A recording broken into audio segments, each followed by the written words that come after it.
The thing about fame, notoriety, or becoming the hero within the black community is that it doesn't last very long, and for some people it's short lived. And what I mean by that is that one day in the black community, you're loved, next minute, you're hated. And of course, I'm not speaking about all black people, I'm just speaking about some. And this particular situation I'm about to speak on is the whole Rashad from Earn Your Leisure.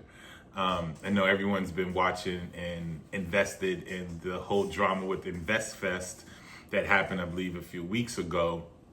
And the comments that Rashad made about not wanting to do the black thing when it came to InvestFest and or the businesses that they're running.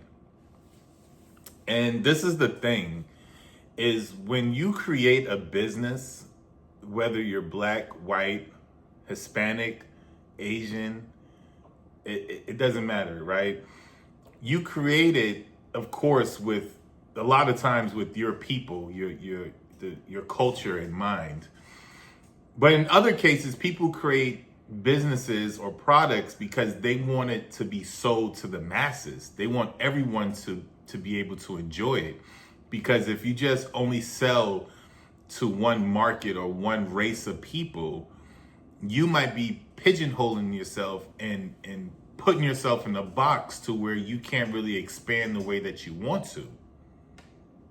And the thing with Earn Your Leisure is that these guys are talking finances.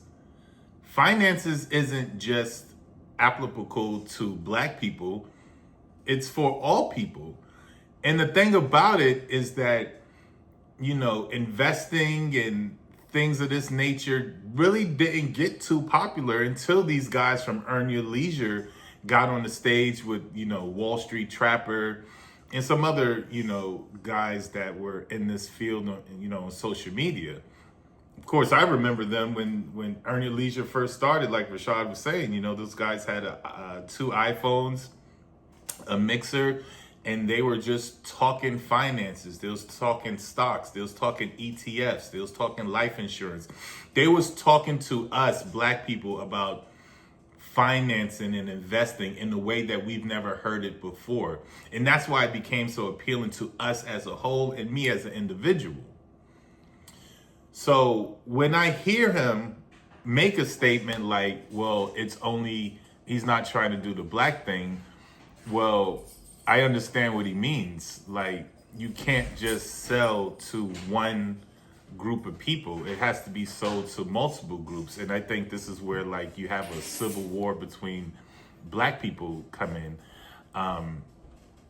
You're having, one side thinking that everything that a black person does, especially that has fame and notoriety, has to only be for black people.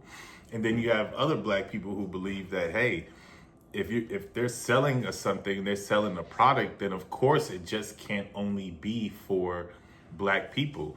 A lot of people got upset that, they wanted to bring on white speakers or white men, white women that spoke finance, who lived finance, who hold careers around finance. Why wouldn't they want to bring the best of the best to InvestFest to talk to us black people about stocks, bonds, ETFs, life insurance, and everything else that falls under that umbrella? We can't keep these guys in one box because we feel like they're ours. And after Rashad made those comments, he came back on Market Mondays and he apologized for it and he explained what he meant. And I took him for his word. I mean, people misspeak all the time. People say things that they don't mean, or people say things that come off a certain way, and then they have to explain what they meant at a later time. And what it seems like is that a lot of black people were kind of waiting for this to happen, because now every video you see, it's like, nah, don't apologize now. You guys always felt this way. And that's why I said at the beginning of the video, whenever you get any type of fame or notoriety in the black community, it can be short-lived, because you then can become the villain in your own story. You know, these guys, they put up their own money for this. It's not like they have backing from large corporations and things of that nature. And if they do go away and they do stop Market Mondays and they do stop Earn Your Leisure, and where do we go? Of course, there's other guys, there's other women that do it, but not to this magnitude. And it's like what is the end goal? Like, if you don't rock with them, what is the end goal? It's like we're so quick to get on the hate train and try to tear each other down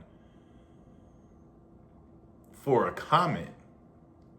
For one comment. It's not like he's done multiple things or his actions show that he doesn't rock with black people. When you create such a big festival where black people can actually eat and network and learn and build with each other, I mean, why would you want to get rid of that? Do you have a substitute? Most people don't. And it's like, we don't get an award for tearing each other down. But I can see how it's frustrating when you putting money up for something and you're trying to make it grow and you're trying to do things outside the box, but then you're being held back by the same people that you're trying to help. So I took his apology. I took it, for his word. I believe him. I support it. And like I said, if you got something better than InvestFest, than EYL, then you need to show it. You just can't be on social media complaining, saying that they was never for us. You gotta have something better than what they have. And if you don't, you're just doing it for views. Anyway, let me know how you feel in the comments. You know what it is. Fresh Thoughts.